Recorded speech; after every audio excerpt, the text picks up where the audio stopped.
estudio en hematología de la médula ósea, vamos a ver lo que ven en la pantalla. En el lado izquierdo superior está, digamos, la vista amplia de todas las células y ahí se ve que hay una buena cantidad de celularidad, ¿no? O sea, generalmente, de acuerdo a la edad, es que vamos a encontrar qué tanto porcentaje de células va a haber. Digamos, la regla es 100 menos la edad. Si yo tengo 40 años, la celularidad que yo debo de encontrar en un campo de visión en ese rango debe estar en 60%. Entonces, si ustedes ven la imagen superior, digamos, de toda el área que está ahí visualizada, es un poquito más del 50%, hasta diría 70% de celularidad, ¿no? Es una médula bastante rica, que tiene buena producción. Y cuando acercamos la visión con el microscopio, lo que se ve es la imagen de la derecha. Son células que están en distintos estadios de maduración. Hay células de serie mieloide, serie eritroide, pero hay distintas formas, distintos tamaños y todas tienen una buena morfología. Ya, eso es para que vean cómo es una médula normal, porque ahora lo que vamos a ver se van a dar cuenta cómo es una médula tumoral. Siguiente.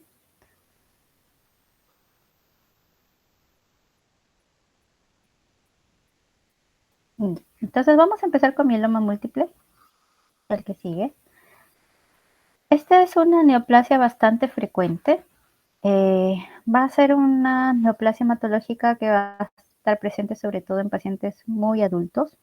Es un promedio, digamos, entre 65 y 70 años de edad la incidencia. Y se va a caracterizar porque van a ser células plasmáticas anómalas. La alteración celular, el tumor parte de esta célula. Normalmente en la diferenciación normal de las células, como ven ahí, hay la célula madre o totipotencial, pluripotencial, se va a dividir, ¿no? En una serie mieloide y en una serie linfoide. Y de esta célula primordial linfoide van a salir tanto los glóbulos blancos como también las células blancas, que es una diferenciación especial o es una especialización del linfocito B para producir proteínas que nos ayudan en cuanto a la defensa, las inmunoglobulinas. Entonces, cuando una de estas células muta y empieza a dividirse de forma normal y empieza a infiltrar o abarcar el espacio de la médula ósea, es que va a empezar a manifestarse los síntomas del mieloma. Entonces, estas células pueden meterse o pueden dañar también otros órganos, ¿no? Es por eso que también hay todos los síntomas que están en relación al mieloma que vamos a ver.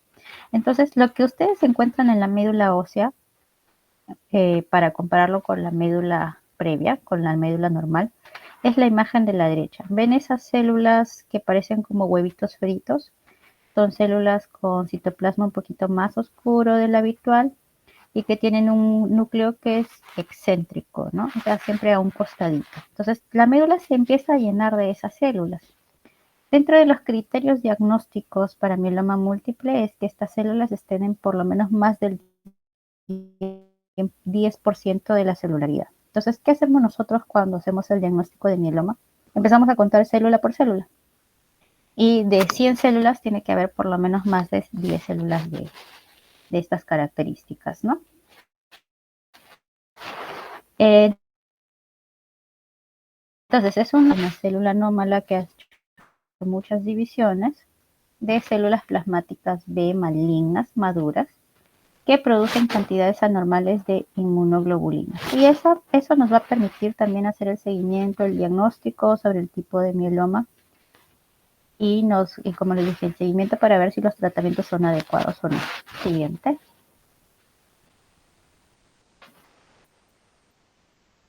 Entonces, el mieloma múltiple, bueno, dentro de sus primeras descripciones están las manifestaciones de la evolución natural de la enfermedad. Esta es una enfermedad que va a atacar a varios órganos y sobre todo el componente más frecuente es el nivel óseo. Entonces, en las imágenes, por lo menos, por ejemplo, la central, se ven lesiones óseas múltiples en en los restos óseos, ¿no? De las momias. Entonces ven ahí la calota, hay como huequitos. Entonces esas son, digamos, las imágenes clásicas de la radiografía de mieloma, que les llaman imágenes en sal y pimienta. Entonces son como ligeros agujeros, ¿no? Igual estas lesiones osteolíticas van a estar presentes en aquellos sitios de alta producción o alta presencia de médula ósea. No sé si recuerdan que en la clase anterior les había dicho que la médula ósea va a estar presente en el interior de los huesos y va a haber algunos huesos que presentan mayor cantidad de médula ósea. Por eso que en la anemia falciforme habíamos visto que para compensar la cantidad de hemoglobina había hiperplasia, ¿no?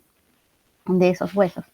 Entonces, en esas zonas que habíamos comentado, ¿no? El cráneo, que tiene bastante médula ósea, huesos largos, fémur, por ejemplo, en las caderas, en las vértebras, son los sitios comunes donde vamos a encontrar las lesiones.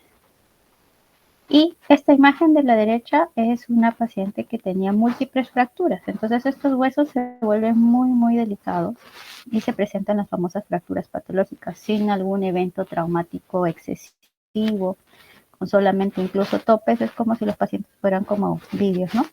Cualquier cosita se fractura. Entonces ya las primeras descripciones estaban desde 1889, que se describía pacientes con astenia, esto porque eran pacientes que tenían anemia en la evolución de la enfermedad, adinamia por la misma anemia, ¿no? O sea, no podían hacer muchas actividades físicas. Las fracturas patológicas que les comento, el dolor óseo, obviamente por la infiltración ósea. Y los cambios en la orina también porque puede haber eliminación de las proteínas en la orina, y eso se va a visualizar como orinas con espuma. Siguiente. El típico, la mnemotecnia que tenemos es la de CRAB, ¿no? Estas son siglas que vienen del inglés. Entonces tenemos C venía de R de renal impairment, o sea, de daño renal, A de anemia, B de hueso de bone y C de hipercalcemia. Ahí está, me olvidé. Entonces, esas son digamos, las manifestaciones clínicas del mieloma. Las 4 que necesitamos, digamos, eran los criterios típicos para que nosotros sospechemos que hay un mieloma. Ahora, en la actualidad, tenemos otros parámetros, digamos, más, digamos, que nos ayudan a identificar que la enfermedad no esté tan avanzada. ¿Sí? Pero definitivamente, si encontramos estos síntomas o este tipo de signos, tenemos que sospechar que el paciente tiene mieloma. Lo principal y con lo que ustedes se van a encontrar frecuentemente es con el dolor óseo. Es bastante frecuente que los pacientes lleguen con dolor en columna. Y eso es importante que les demos la atención adecuada al paciente, porque mucho lo vamos a confundir como son pacientes adultos mayores con cambios degenerativos. Entonces vienen los pacientes adultos y nos dicen, tengo dolor de columna intenso, entonces decimos, ya es artrosis. Y no le hacemos ni una imagen. Y de ahí resulta que eso pasa en el tiempo y era compromiso óseo. Entonces, si un paciente llega a su consulta con dolor óseo constante, por lo menos una imagen, por lo menos una radiografía para ver que no haya estas lesiones, ¿no? Características de mieloma. Lo que le sigue en frecuencia es la anemia, pero es importante que para el diagnóstico de mieloma tenemos que tener en cuenta que esta anemia no debe ser explicada por otras causas. ¿Por qué? Porque hay distintas causas de anemia, ¿no? Desde la ferropenia hasta enfermedades crónicas. Entonces, cuando yo hago el estudio de anemia, tengo que buscar todas las otras causas, descartar otras causas para que no se confunda. ¿Por qué? Porque, por ejemplo, tenemos otra de las manifestaciones del mieloma que es la falla renal. Entonces, no todos los pacientes que tengan falla renal definitivamente van a tener mieloma. Yo tengo que sospechar en aquellos que tienen algunos signos asociados. ¿Por qué? Porque la misma falla renal te va a dar anemia, ¿no? ¿Por qué? Porque el riñón va a estimular la producción de eritropoyetina. Si hay disminución de la función renal, también va a haber anemia asociada. Entonces, si tengo un paciente con falla renal y anemia, no siempre tengo que pensar que es mieloma, no es algo que vamos a encontrar con mucha asociación. Hipercalcemia está presente en un tercio de los pacientes al debut. Llegan a ser valores de calcio bastante elevados y que pueden producir pues trastorno del sensorio. Usualmente llegan pacientes con mucha somnolencia, desorientados, ¿no? Les miden el calcio y está en 12, 13. Signos de hiperviscosidad en algunos tipos de mieloma, en los cuales hay manifestaciones de inmunoglobulina de tipo M. Estas inmunoglobulinas son de cadenas pesadas, entonces suelen presentar este tipo de sintomatología. No es frecuente. Los mielomas tipo IgM son, digamos, son pocos los casos y están más asociados a una presentación como linfoma.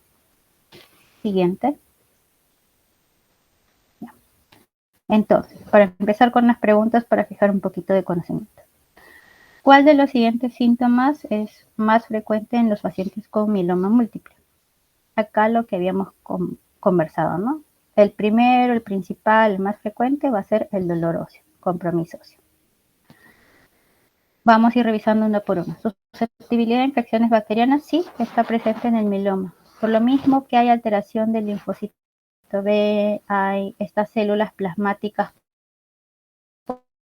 Por más que en su presentación normal, natural, intervengan en la defensa, digamos, en la respuesta inmune, acá son células anormales, producen células, proteínas también anormales. Por lo tanto, el cuerpo, o digamos, el paciente tiene inmunosupresión. Entonces van a ser pacientes que pueden presentar dentro de su clínica infecciones recurrentes. Sí es un síntoma, pero no es el más frecuente. Letargia también puede haber por la anemia, pero vimos que la anemia no es tan frecuente como el dolor óseo.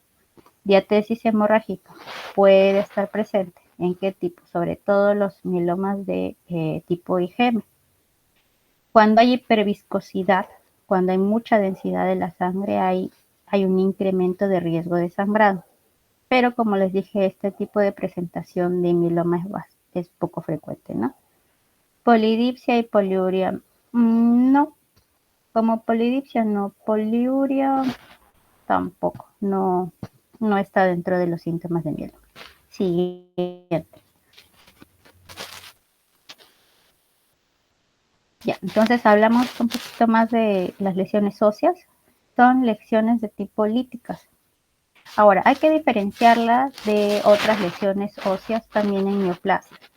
¿Por qué? Porque, por ejemplo, el cáncer de mama también te puede dar lesiones óseas, pero son de tipo osteoblásticas. Es diferente el reporte que nosotros vamos a tener en cuanto a radiología. Y la característica es que son ensacabocados, o sea, como en discos, como en monedas, como huequitos. Van a estar localizados, como les había mencionado, en huesos de gran proporción de médula ósea, columna, cráneo, costillas, pelvis, huesos largos. Por eso que hay un estudio que utilizamos usualmente, que es el survey óseo. Son radiografías de este grupo de huesos, ¿no? Entonces nos da una idea si hay manifestaciones o si hay lesiones que sean muy evidentes. Obviamente la radiografía no va a ser un estudio muy sensible. Actualmente, digamos, el gol estándar en imágenes para mieloma es la resonancia. Eso es lo ideal, pero no está presente en todos los centros, ¿no? Siguiente. El segundo síntoma más frecuente, el síndrome anémico. Vamos a encontrar concentraciones de hemoglobina menores de 12 gramos. Y cuando la hemoglobina va a bajar, sobre todo a valores de menos de 10 gramos, vamos a encontrar fatiga, puede haber disnea de esfuerzos. La causa es multifactorial. Desde lo que había mencionado, cuando hay compromiso renal, hay disminución de producción de eritropoyetina. También puede ser por invasión de la médula ósea. Como esas células plasmáticas, esas células tumorales invaden todo el espacio de la médula ósea, definitivamente no dejan espacio para que crezcan los glóbulos rojos. Entonces, por, digamos, ocupación, van a evitar que haya producción de serie roja. Bueno, la lesión renal asociada a la que estábamos hablando, ¿no? Siguiente.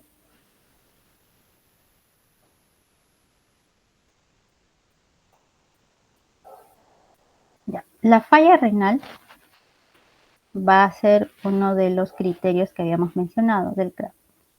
Va a estar presente en muchos pacientes. La mayoría va a tener unas concentraciones de creatinina un poquito altas. Incluso algunos llegan a tener hemodiálisis, ya bien sea de apoyo al debut, y algunos ya llegan a tener digamos, un compromiso renal crónico, dependiendo en cuánto tiempo se haya establecido el diagnóstico. Y ya hay compromiso renal, pues la falla renal puede establecerse en el tiempo. ¿Qué es lo que va a pasar? Las cadenas ligeras que van a estar circulando en sangre van a pasar por el riñón y estas pueden dañar, pueden hacer una lesión a nivel del tejido, del endotelio, y es lo que puede conllevar a estos daños renales establecidos. También puede haber activación del complemento, inflamación periférica. La misma hipercalcemia, hiperuricemia que acompaña al mieloma puede hacer que haya sedimentación de calcio y eso también hacer lesión a nivel renal. También puede estar presente la deshidratación. Siguiente. La hipercalcemia, otro de los síntomas bastante frecuentes, pero no es el único.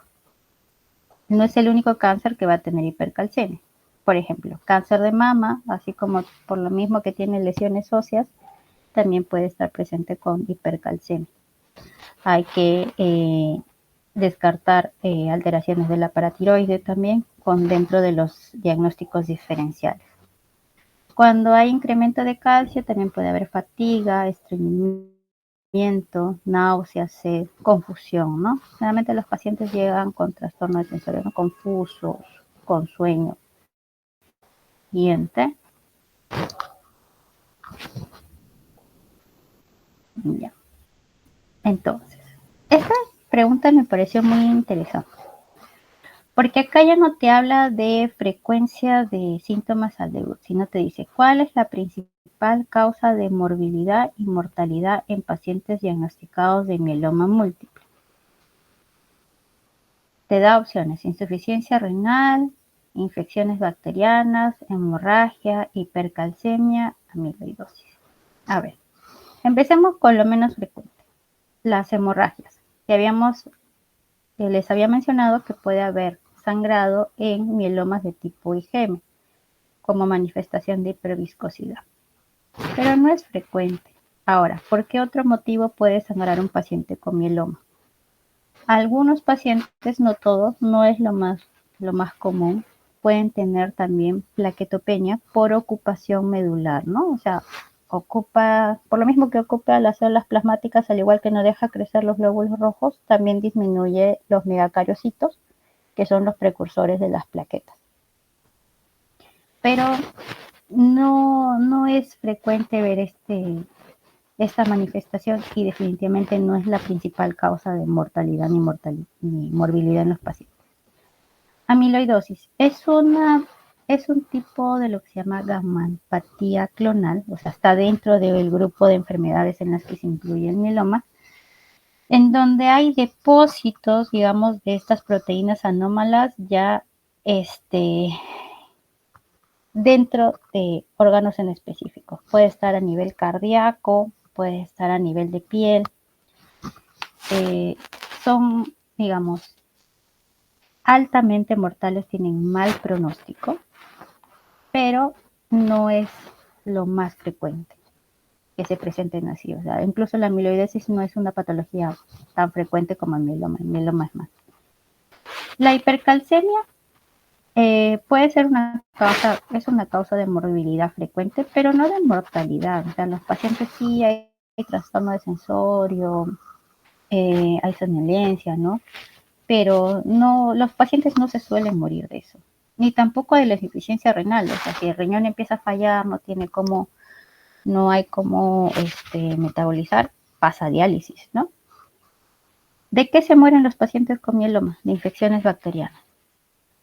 Entonces, es un paciente que es el suprimido, digamos, de ejemplo, de libro.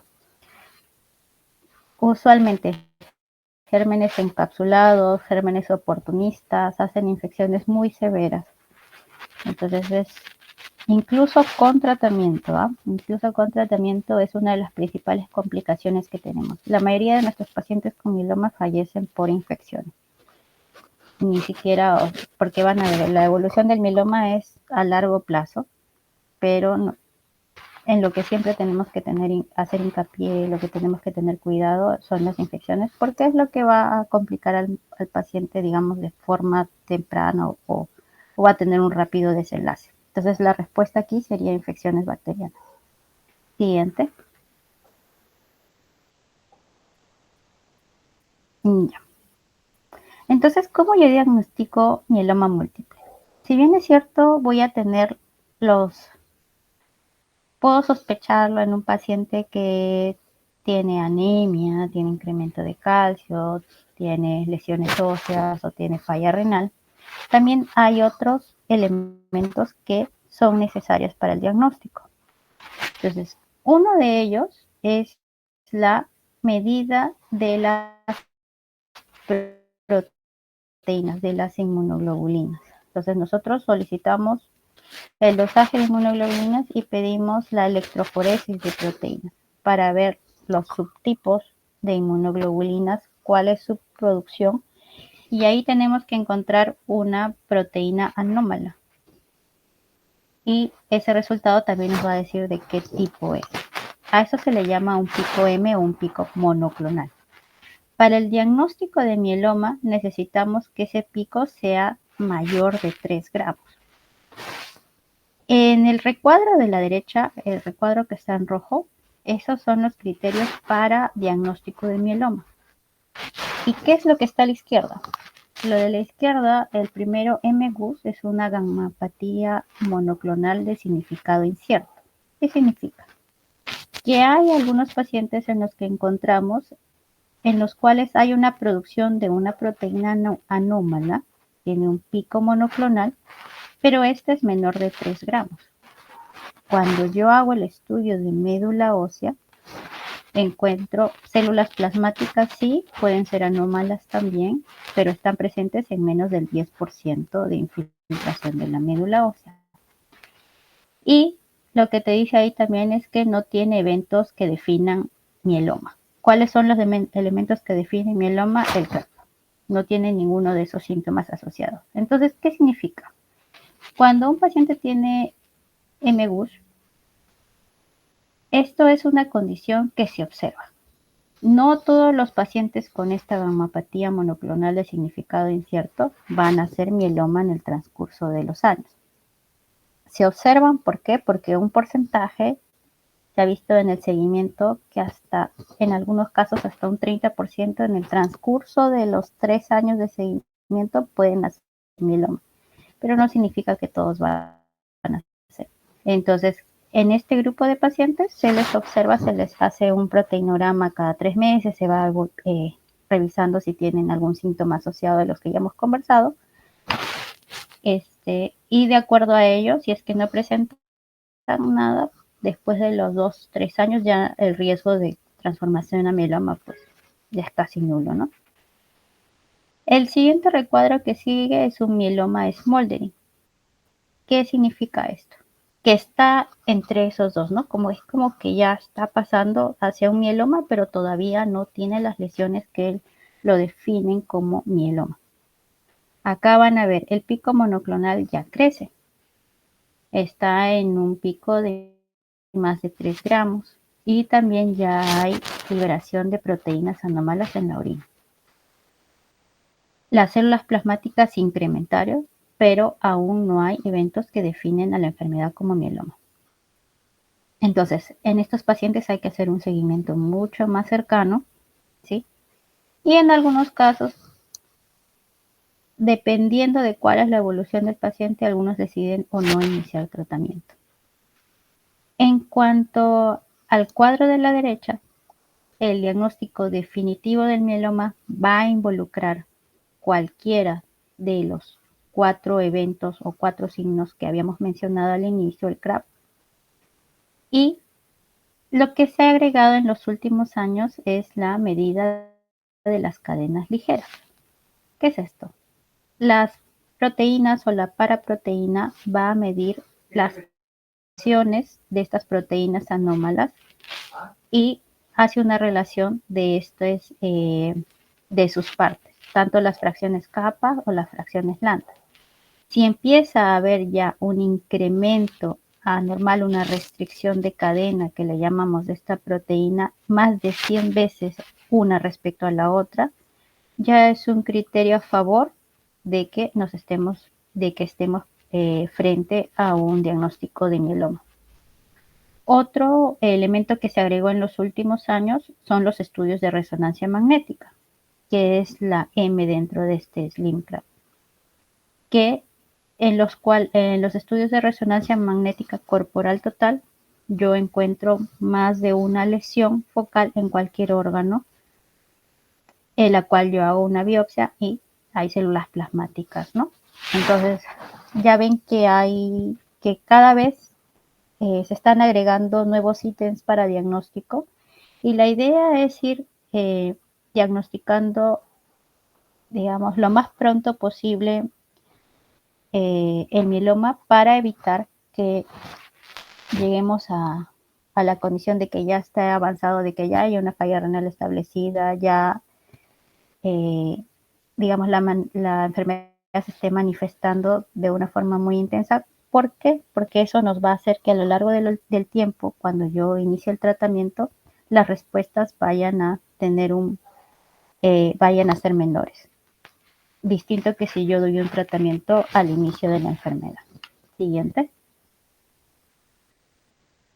Entonces, las pruebas que vamos a utilizar dentro de los diagnósticos, de los que para poder plantear esos, de ellos es lo que habíamos conversado, que es la electroforesis de proteínas.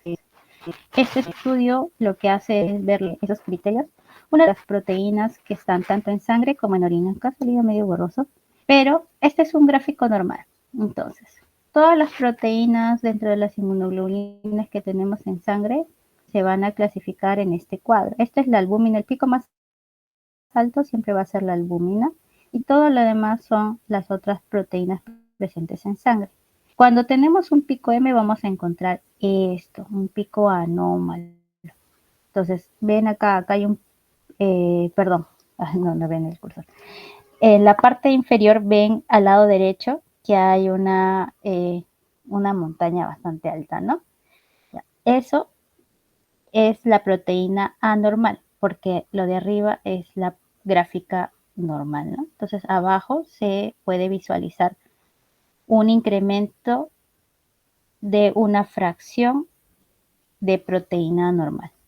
Y eso ya se amplía en estudios que se llaman inmunofijación y en los cuales se ve cuál es qué tipo de proteína es la que está incrementando para poder diferenciarlo en mieloma IgG, de tipo de tipo kappa, de tipo lambda, o sea, van a subdividir los tipos. Dentro de eso, digamos, esa es la prueba de sangre y lo vamos a medir también en orina. Otra parte del estudio diagnóstico es el aspirado de médula ósea para poder ver las células plasmáticas que le mostré al inicio, ¿no? Criterio diagnóstico más del 10% en médula ósea. Puedo pedir radiografías, pero lo más sensible van a ser las resonancias. Abajo mencionan otros estudios de utilidad, puede ser el PET-scan, resonancias de citometría, índice de marcaje de células plasmáticas, extinción de médula ósea es lo mismo de arriba, viscosidad sérica, si yo tengo si esa proteína es de tipo IgM, sí me va a ayudar. Y bueno, tipificación de HLA, eso es para posibilidades de trasplante, pero bueno, acá no. Siguiente.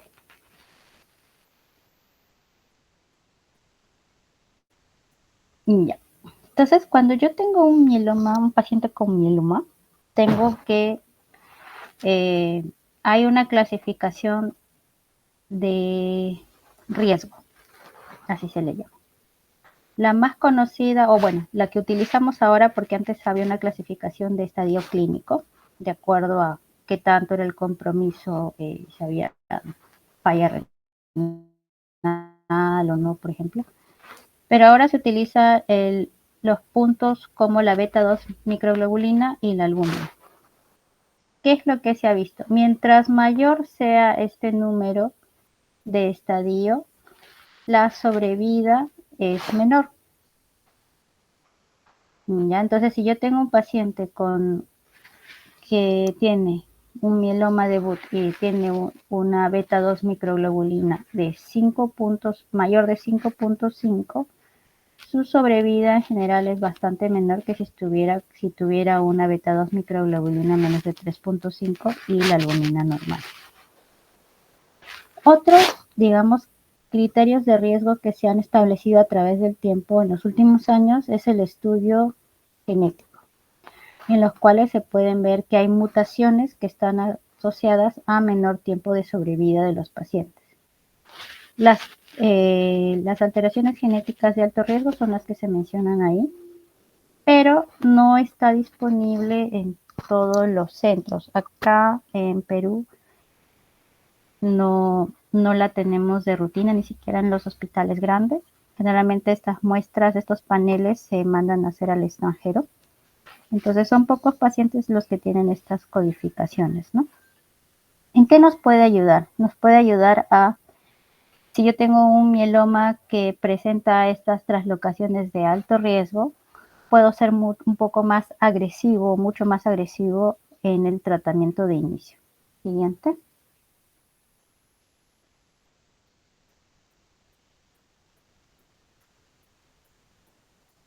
Ya. Entonces el mieloma va a ser lamentablemente una enfermedad que nunca se va a curar.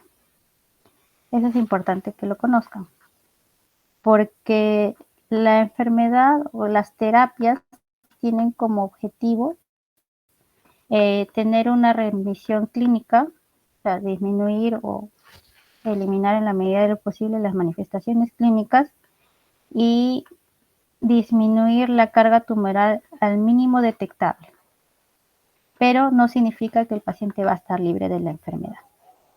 Y como ven ahí, cuando empieza la enfermedad, empieza por un emegus, como habíamos dicho, ¿no? O sea, hay una proteína normal que está presente, pero sin síntomas, y de ahí van a ir apareciendo hasta que se convierte en un mieloma activo.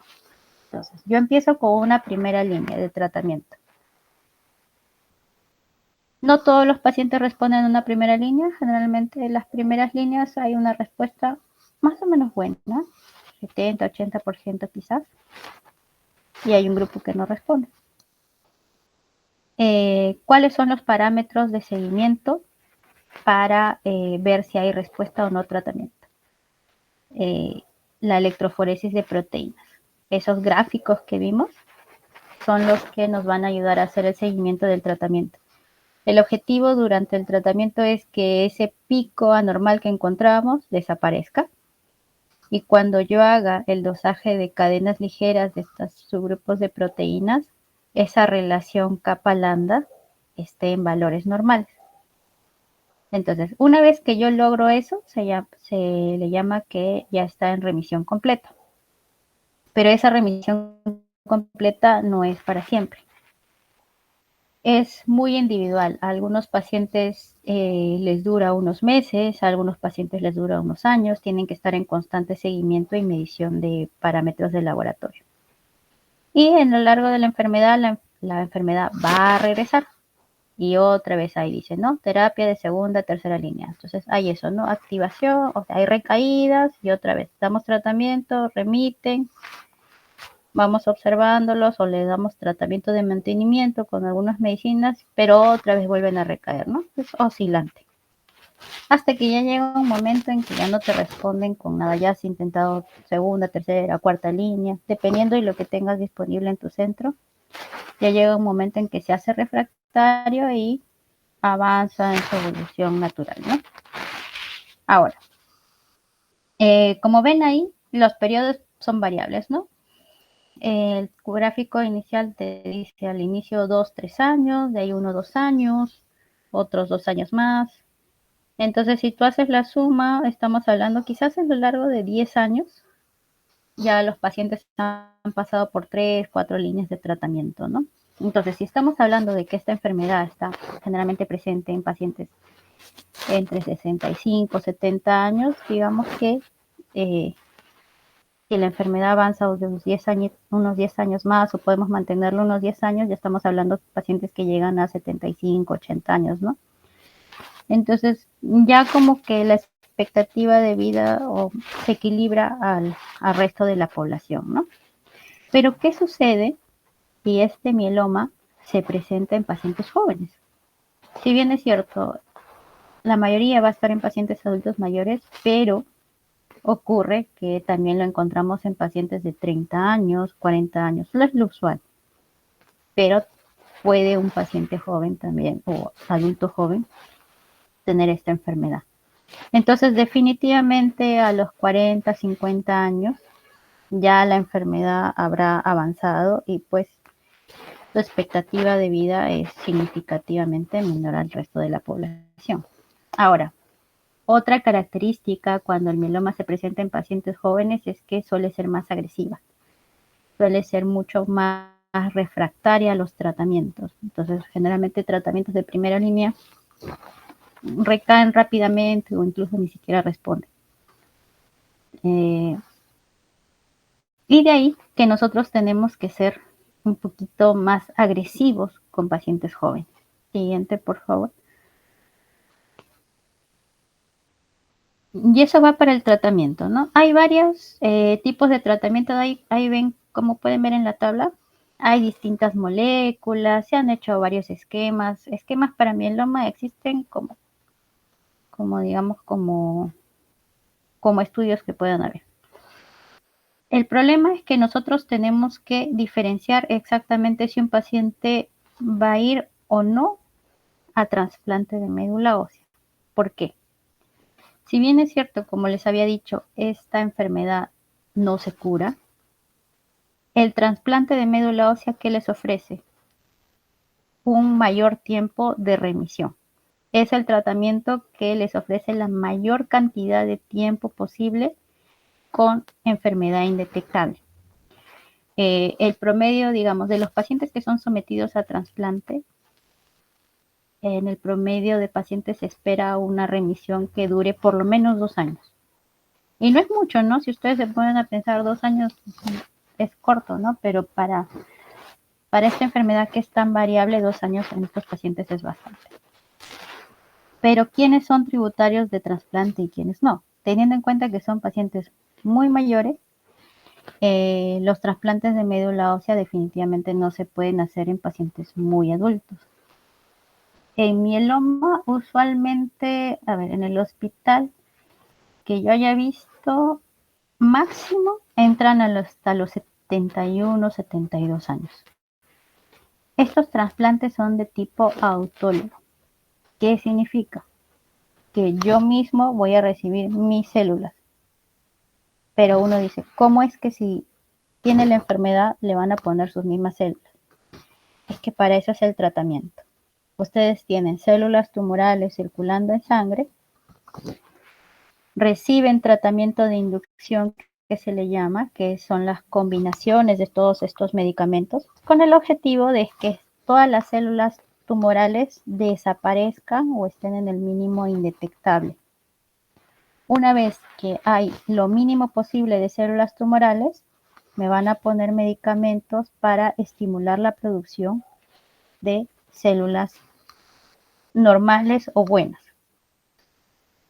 Y cuando yo produzco una buena cantidad de esas células, las colectamos, las guardamos, después pasan al procedimiento que ya es el trasplante de médula ósea. Ingresan a hospitalización, se les da una quimioterapia intensa en donde prácticamente eliminan las células de su médula ósea para que ese terreno de la médula ósea quede libre para que yo te pueda poner todas tus células buenas que ya había colectado. Es como volver a plantar tus propias células, digámoslo así. Pero está indicado en pacientes, digamos, que no sean muy adultos y obviamente que no tengan comorbilidades severas, ¿no? Porque este es un procedimiento, como les digo, ¿no? Requiere quimioterapia o tratamiento de inducción intenso, requiere una quimioterapia previa al trasplante, que va a disminuir las células en la médula ósea, va a producir, por lo tanto, también toxicidad a nivel de órganos. Entonces, definitivamente no, cualquiera no tiene indicación de trasplante. Entonces, si un paciente es candidato de trasplante, también existen diversos esquemas de tratamiento. Nosotros, por disponibilidad en el hospital, porque no tenemos muchas alternativas, la triada o los medicamentos en combinación más frecuentemente que van a encontrar son bortezomib, talidomida, dexametasona. Pero como ven, hay varios esquemas, ¿no? Y aquellos que no son candidatos, hablamos de pacientes frágiles, de pacientes muy adultos, pacientes mayores de 75 años usualmente, damos otras combinaciones que no son tan agresivas o ajustamos las dosis también por edad. Obviamente, pacientes que no son candidatos a trasplante, por lo mismo que estos tratamientos no nos aseguran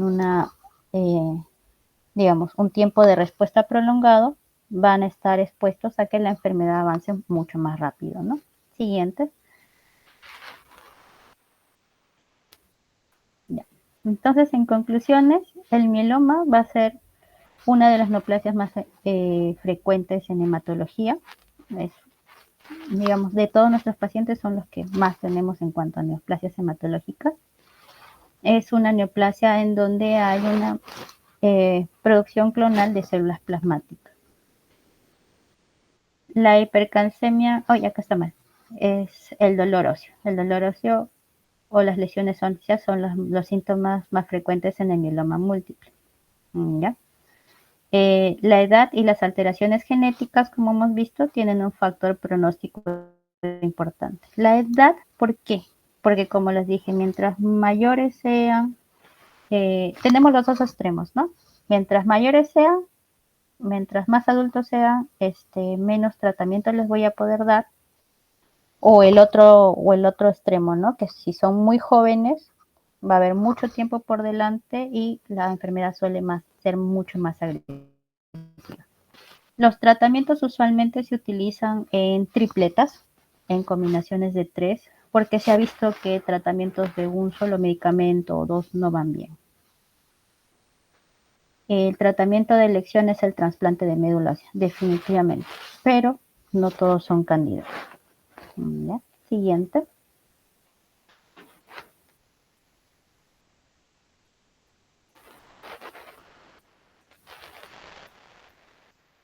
Siguiente diapositiva, por favor. No cambié de pero un ratito. Ya. Ya, a ver, preguntas. Dice, hombre de 65 años diagnosticado de mieloma múltiple IgG kappa con un nivel de proteína de 2.4 miligramos por decilitro, anemia, insuficiencia renal, hipercalcemia, ni lesiones óseas significativas. Dice, la actitud terapéutica inicial debe ser, o sea, solamente tiene incremento de la paraproteína, no tiene anemia, ni tiene daño renal, ni nada de los síntomas que vimos. La actitud dice, ¿qué es lo que debemos hacer? Tratamiento inicial con esquema melphalan-prednisona. Este es un tratamiento que usualmente damos a los adultos muy, muy, muy mayores de 75. Segunda opción, esquema melphalan-prednisona talidomida, trasplante de progenitores hematopoyéticos, poliquimioterapia tipo BAT, es otro esquema, no tratamiento inicial, seguimiento inicial, tratamiento ante datos de progresión. Ya. Acá quizás la pregunta está mal planteada, porque acá dice diagnóstico de mieloma múltiple. Pero acá no hay diagnóstico de mieloma múltiple. Si vemos, y si recuerdan bien los diagnósticos o los puntos de diagnóstico para mieloma, hablaba de proteína de más de 3 gramos, ¿no? Y acá solamente está en 2.4.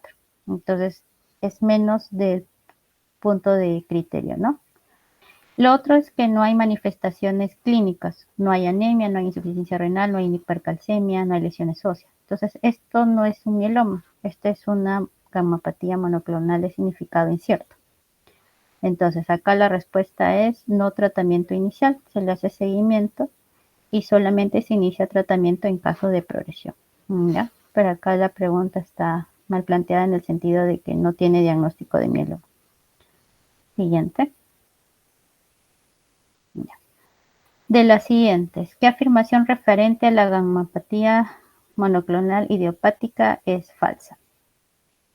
¿Es la más prevalente de las gammapatías monoclonales? Sí, o sea, es la más frecuente. Puede evolucionar a mieloma y otras gammapatías monoclonales agresivas. Otras gammapatías monoclonales, por ejemplo, está la amiloidosis, por ejemplo, ¿no? Pero sí pueden evolucionar, ¿no? O sea, esa también es verdadera.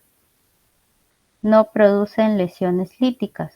Recuerden, cuando hay solo incremento de la proteína, no hay lesiones. Entonces sería verdadera. No suele disminuir la tasa de las inmunoglobulinas policlonales. O sea, quiere decir que si hay que si es que hubiera alteración de las proteínas normales. No, las proteínas normales siguen igual. Lo que cambia es que hay una proteína anómala. ¿Vieron el gráfico? Se dieron cuenta que eh, las columnitas que había de las otras proteínas seguían igual. Lo diferente es que hay una proteína anormal que se agrega. Y la otra alternativa es debe ser tratada sistemáticamente en prevención de la transformación de formas agresivas. Esta es la falsa, porque no todas van a evolucionar a mieloma. Entonces no se trata, solo se observa. Siguiente. Entonces vamos a empezar ya separando un poquito lo que es mieloma. Vamos a hablar de leucemias crónicas. Acá hay varios tipos, pero las más frecuentes o las más comunes, mieloide, leucemia mieloide crónica y leucemia linfática crónica. Siguiente. Leucemia mieloide crónica. Vamos a empezar. Siguiente diapositiva. Es una neoplasia mieloproliferativa. ¿Qué significa mieloproliferativa? Que va a haber una producción anormal o incrementada, en este caso de serie mieloide, que se caracteriza por una proliferación clonal de las células madre pluripotente neoplástica en la médula ósea, debido a la presencia de un gen de fusión BCR-ABL localizado en el cromosoma Filadelfia. Traducción. Hay una mutación adquirida en las células, digamos, en la célula madre de la médula ósea, que va a hacer que esta mutación provoque el crecimiento excesivo de estas células tumorales. Se va a caracterizar en la leucemia mieloide crónica porque va a haber un exceso de crecimiento de células de la serie mieloide. De ahí también que viene su nombre. Pero la mutación está en la célula madre. Esto se los digo porque también por ahí es una pregunta que puede estar presente en algunos exámenes. Porque muchos piensan que la mutación está, digamos, en la célula final o casi al final de la maduración mieloide, pero no, la mutación es a nivel de la célula madre. Que se manifieste como incremento de serie mieloide, sí es cierto, pero no es lo único, porque pueden haber pacientes con leucemia mieloide crónica que también tienen incremento de plaquetas, puede haber trombocitosis masiva. ¿Por qué? Porque la mutación viene de mucho más antes. Es una neoplasia que es más frecuente en hombres que en mujeres. Edad promedio de presentación 65 años. Siguiente. Entonces, este es un grafiquito bien bonito en el cual podemos ver las distintas manifestaciones de lo que se llaman neoplasias mieloproliferativas. Dentro de toda la patología, digamos, dentro de este grupo de enfermedades, hay 4 grandes enfermedades. No son las únicas, pero son las más frecuentes. Está la leucemia mieloide crónica, la policitemia vera, la trombocitosis esencial y la mielofibrosis primaria. Todas ellas se van a caracterizar sobre todo porque hay un incremento significativo de células maduras que vienen de la maduración mieloide. Estas se dividen en un gran grupo, que son las Phi y las no Phi. ¿Qué significa Phi? Que hay una mutación en donde está presente un cromosoma Filadelfia, que lo vamos a ver más adelante. Esta mutación, va a estar presente en la leucemia mieloide crónica. Y todas las otras que vemos ahí, como la trombocitosis esencial, policitemia vera, mielofibrosis primaria, van a ser Phi negativas. Tienen otras mutaciones, JAK2, carreticulina, distintos tipos de mutaciones genéticas. Pero la única que tiene la mutación Filadelfia va a ser la leucemia mieloide crónica. Policitemia vera es cuando hay incremento, sobre todo se presenta clínicamente con incremento excesivo de glóbulos rojos, hemoglobinas muy altas. Trombocitosis esencial va a ser cuando va a haber muchas plaquetas. Generalmente los pacientes suelen debutar con plaquetas en más de 1 millón.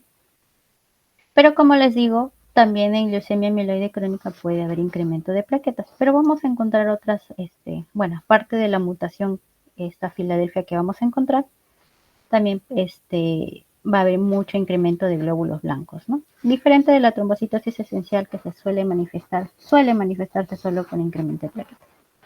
Mielofibrosis primaria puede tener mucho de cada una de ellas, puede haber incremento de plaquetas, puede haber incremento de hemoglobina, de glóbulos blancos, pero lo que tiene característico es que cuando hacen la biopsia de médula ósea hay fibrosis, o sea, hay tejido conectivo, zonas de la médula ósea que se van perdiendo por infiltración de intersticial.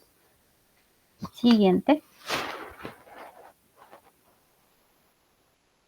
Entonces, ¿cómo vamos a reconocer un paciente o cómo podemos sospechar que un paciente tiene leucemia mieloide crónica? Va a ser un paciente que viene con muchos leucocitos. Más del 10% o el 10% de los pacientes al debut van a tener más de 100.000 leucocitos. O sea, un gran incremento de glóbulos blancos en el hemograma.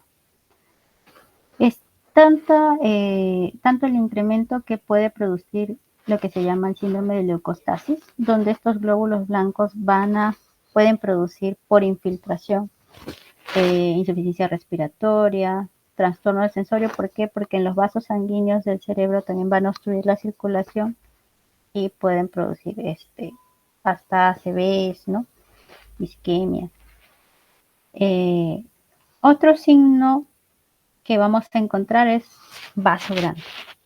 Está presente en 30 a 40 de los pacientes al debut. Es una de las patologías hematológicas que cursa con un vaso muy grande. Algunas otras enfermedades, algunos linfomas también pueden tener un vaso grande, o leucemia de células vellosas también puede tener vaso grande.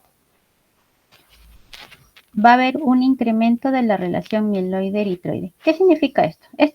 Esta imagen que ven acá es una médula ósea de un paciente con leucemia mieloide crónica. A diferencia de la primera médula que vieron, donde había espacios vacíos, ¿no? Acá si ven prácticamente todo está lleno por células. Y estas células se ven más homogéneas. O sea, parece que fueran copias, así como que yo copio y pego, ¿no? Distinto de la médula inicial que vimos, en donde había distintas formas, distintos tamaños. Acá es un poco más homogéneo. Va a haber un sobrecrecimiento de serie mieloide. Sobre todo, que vamos a encontrar mielocitos, metamielocitos, que son células dentro de la diferenciación mieloide. Vamos a encontrar neutrófilos, eosinófilos, en mucha mayor cantidad que los progenitores de glóbulos rojos. La relación normal suele ser de 2:1, 3:1, o sea, por cada 2 células de serie mieloide, yo voy a encontrar una de glóbulos rojos, o sea, de serie eritroide. Pero acá van a incrementar en valores mucho más altos. Van a ser relaciones de 10:1, o sea, por cada 10 células de origen mieloide va a haber una sola de origen eritroide. Y lo que marca y es importante para el diagnóstico es la presencia del cromosoma Filadelfia y la mutación BCR-ABL al momento del estudio en el estudio molecular. Siguiente. Entonces, dentro de los síntomas, usualmente vemos a la derecha, puede haber baja de peso, es uno de los síntomas que podemos encontrar. Sudoración nocturna, pero algunos pacientes van a ser asintomáticos también, ¿correcto? A veces son solamente hallazgos. Un paciente va al control y encuentran incremento de glóbulos blancos, no encuentran causas. Otros síntomas que puede haber es dolor abdominal, porque si el vaso crece mucho, por distensión, por ocupación de espacio, puede haber también dolor. Puede haber fiebre, pero muchos de los pacientes llegan asintomáticos también. Distinto de la leucemia mieloide aguda, que es mucho más llamativa, ¿no? Que hay disminución de plaquetas, disminución de hemoglobina, yo voy a tener muchos más síntomas, ¿no? Siguiente.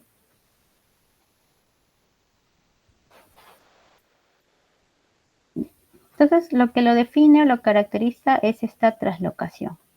¿Qué es lo que sucede? En los cromosomas de la célula hematopoyética, la célula de la médula ósea, va a haber un reordenamiento. Va a haber una traslocación, un intercambio de fracciones tanto del cromosoma 9 normal como del cromosoma 22. Se excisionan algunos segmentos de cada uno de ellos y se combinan. El pedacito del cromosoma 22 va al cromosoma 9 y el pedacito del cromosoma 9 va al cromosoma 22. Y generan el cromosoma Filadelfia, que en sí es el cromosoma 22 alterado. Este es el cromosoma Filadelfia. Entonces, ¿qué es lo que pasa acá? Cuando existe este cromosoma Fi, esta combinación entre el cromosoma 22 con un pedacito de cromosoma 9, va a codificar un gen de fusión que se llama BCR-ABL. Siguiente. Entonces, entonces, esa mutación, esa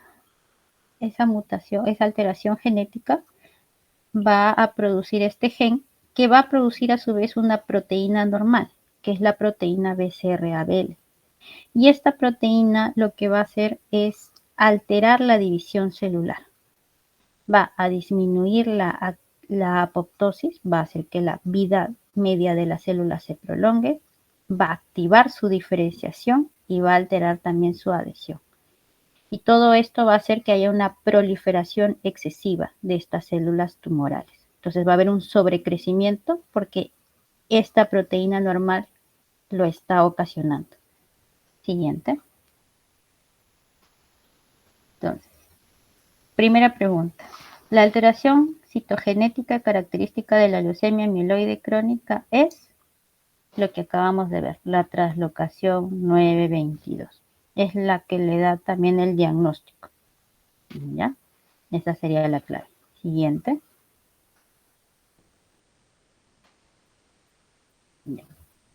Entonces, cuando yo tengo un paciente con leucemia mieloide crónica, es importante definir en qué estadio clínico está o en qué parte de la enfermedad está.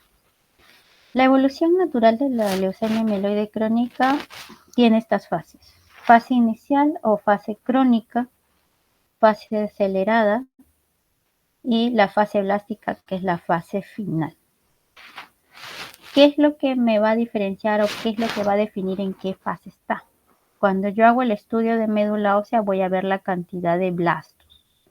¿Qué son los blastos? Son células tumorales inmaduras. Mientras más blastos haya, me está hablando de que la enfermedad ya ha avanzado y se ha convertido en una leucemia aguda, que es el equivalente a la fase blástica o a la crisis blástica de la leucemia mieloide crónica. Entonces, una leucemia mieloide crónica puede pasar a ser una crisis blástica, es un cuadro clínico de leucemia aguda. Entonces, como ven, fase crónica puede durar, puede oscilar el tiempo en el que está, puede estar presente en un paciente, digamos, sin tratamiento puede estar 5 o 6 años, en el mejor de los casos, y puede haber incremento de blastos, ya, hasta, digamos, 10-15%, ¿no? Suele ser asintomática, el paciente no tiene mayor síntoma hasta que generalmente en un hallazgo de laboratorio encuentran los glóbulos blancos incrementados. Fase acelerada, ya empiezan a aparecer células más inmaduras.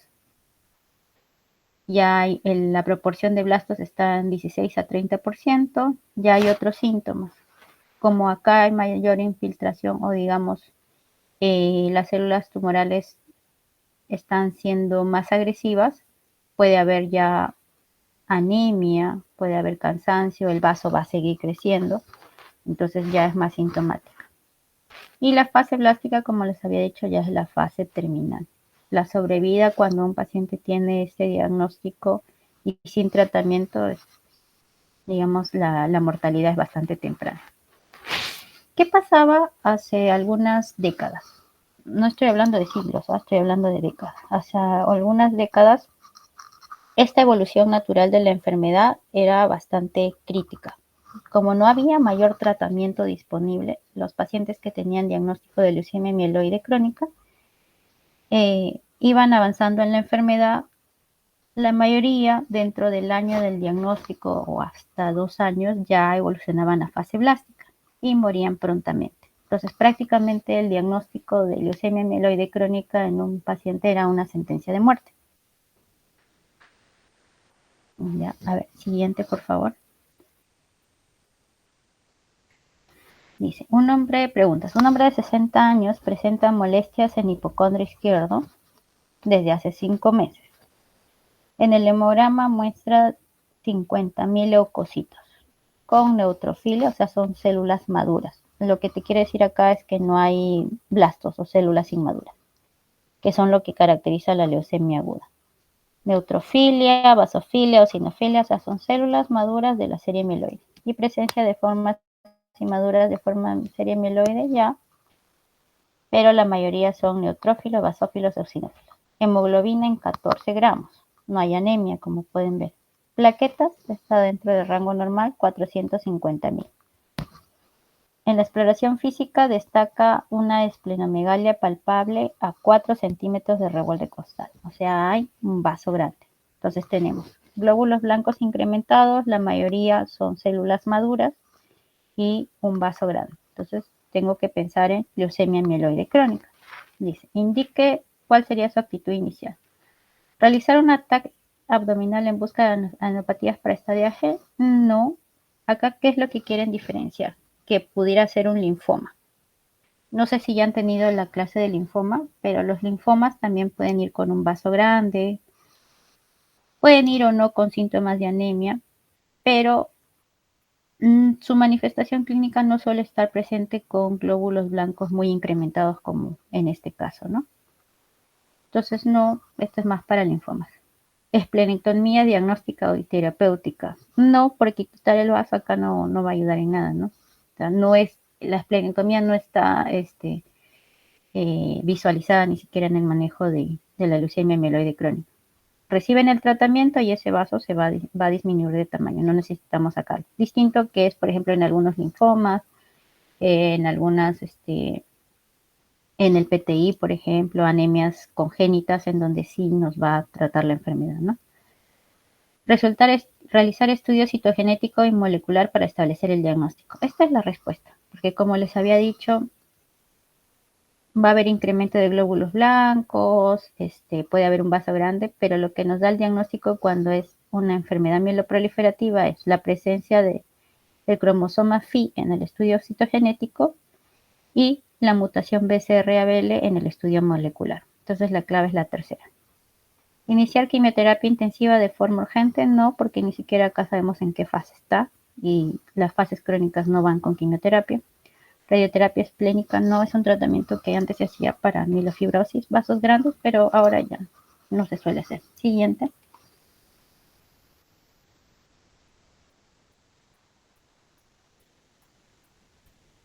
Ya, entonces, bueno, esta es un poquito de la historia de la descripción de la leucemia mieloide.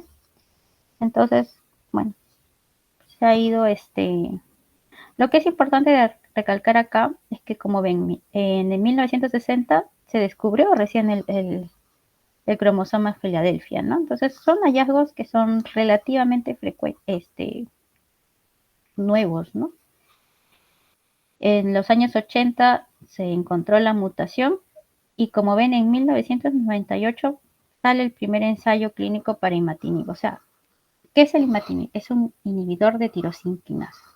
Lo que hace es detener esa división celular anormal a través de las vías que estimula esa mutación BCR-ABL.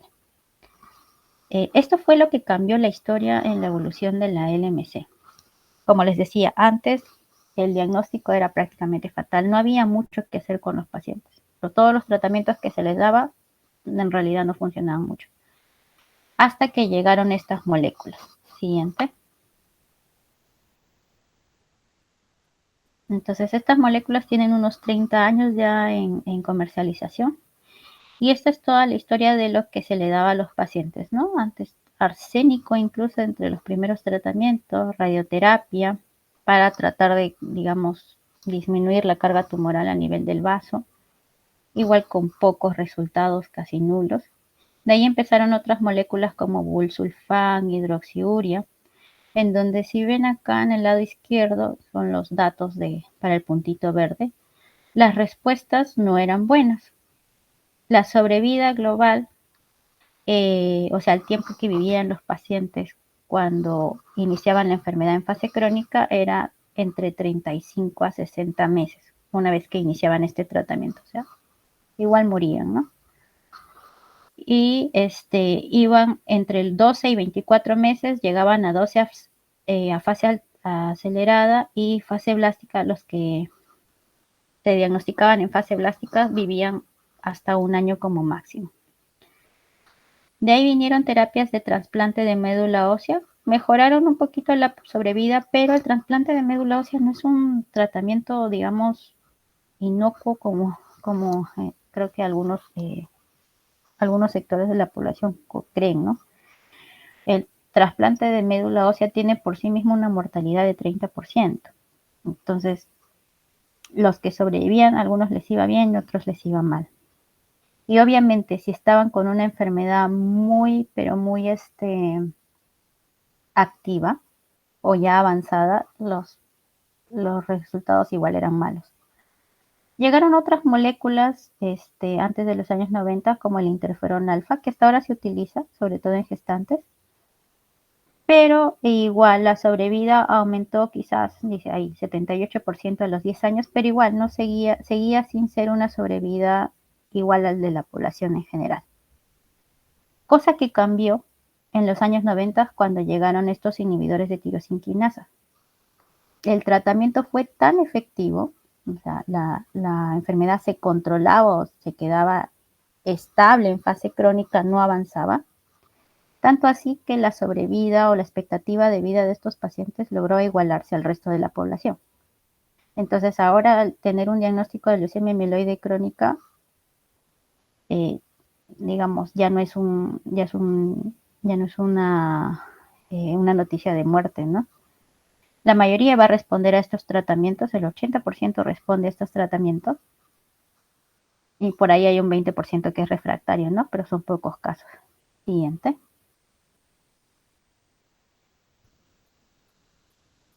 Y bueno, y tiene la facilidad que es una pastilla. Es una pastilla que sí, que hasta el momento todavía está establecido que tienen que tomar de por vida, pero que les, digamos, que tenga una alta respuesta que pueda igualarme la sobrevida al resto de la población, pues va bien, ¿no? Entonces, ¿qué es lo que hacen estas pastillas? Lo que hace el imatinib se va a unir a esta proteína anómala, a esta proteína BCR-ABL, y va a evitar todos estos efectos que hacía la oncoproteína, ¿no? Que incrementaba la señalización para estimular la división celular. Va a impedir eso. Entonces ya no va a haber tanta replicación. Siguiente. Entonces, ¿cuál de las siguientes afirmaciones en relación a la leucemia mieloide crónica es correcta? Vamos a buscar la verdadera. El cromosoma Filadelfia se produce a partir de una translocación recíproca de los genes de los cromosomas 15 y 17. No, es 9 y 22. El cromosoma Filadelfia aparece en precursores granulocíticos, eritroides, megacariocitos, linfoides y fibroblastos medulares. No habíamos dicho que estaba en la célula madre, ¿no? El cromosoma Filadelfia es una alteración del cariotipo útil como marcador diagnóstico de la LMC, pero sin relación a la patogenia de la enfermedad. Falso. ¿Por qué? Porque sí tiene relación con la patogenia. Este mismo cromosoma Filadelfia es el que va a producir el oncogen. Entonces, es tanto un marcador diagnóstico como está involucrado en la patogenia. Cuarta opción, el oncogen BCR-ABL codifica una proteína P120 con actividad tirosinquinasa aumentada. Esta es correcta. Esto sí es verdad. Lo que va a hacer es incrementar la división, ¿no? Y la quinta opción, que también es falsa, es el mipsilato de imatinib, es un fármaco citotóxico alquilante utilizado en la fase crónica de la enfermedad. Esto es falso, ¿por qué? Porque no es un alquilante. Alquilantes son medicamentos que van a actuar directamente sobre el DNA de las células tumorales. Este no actúa sobre el DNA, actúa sobre la vía de señalización. Siguiente. Ya. Entonces, como decía ahí en la pregunta anterior, el seguimiento, no hablaba de seguimiento, perdón. El seguimiento de la enfermedad para ver si el tratamiento es efectivo o no, se puede hacer en base a esos parámetros que hemos visto, que son la presencia o no del cromosoma Filadelfia y la presencia de la mutación BCR-ABL. Una vez que yo empiezo tratamiento con estos inhibidores de tirosinquinasa, esas anomalías van a ir desapareciendo, porque van a dejar de dividirse estas células anormales. Por lo tanto, su cantidad va a estar disminuida. Entonces, yo, dependiendo de cuánto tiempo haya pasado desde que inicié el tratamiento, voy a ir viendo que los porcentajes, tanto en mutación cromosómica, van a disminuir hasta anularse, y las mutaciones moleculares que yo puedo detectar por PCR van a disminuir a valores muy, muy bajitos, que llegan hasta menos de 0.1%. A eso le llamamos una respuesta molecular mayor. Esos son los objetivos en general de la leucemia mieloide crónica. ¿Qué es lo que se ha visto? Cuando se llega a esas cargas tumorales casi indetectables, es que los pacientes tienen mejores sobrevidas en lo largo del tiempo. Y el tiempo que damos para que se logren esos objetivos son alrededor de un año, un poquito más, ¿no? Tienen que llegar a esa respuesta molecular mayor. Va a haber algunos pacientes, como les había dicho, que no logran tener estas respuestas. Tenemos que hacer un seguimiento cada 3 meses. Y en el caso de que veamos que ya hay refractariedad o que no está disminuyendo los porcentajes como esperamos, ya podemos plantear algunas terapias más agresivas, ¿no? Porque ya vemos que son pacientes refractarios. Siguiente.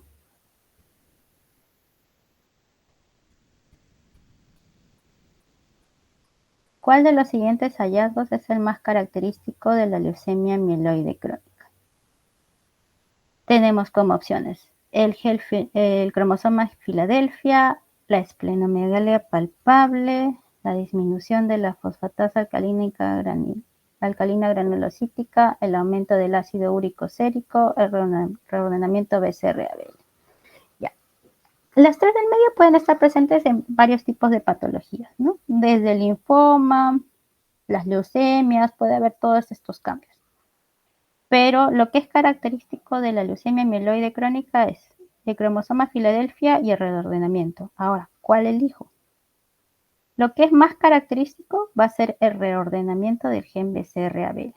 ¿Por qué? Porque estos valores de reordenamiento pueden seguir estando detectables aun cuando el cromosoma Filadelfia no lo sea. Es decir, la sensibilidad es mucho mayor para las mutaciones BCR-ABL. Entonces, por eso es que es, digamos, la respuesta correcta y también va a ser el parámetro con el cual vamos a hacer seguimiento. Cuando ya este gen está detectable en valores de menos de 1%, usualmente el cromosoma Filadelfia ya desaparece del estudio genético. Siguiente.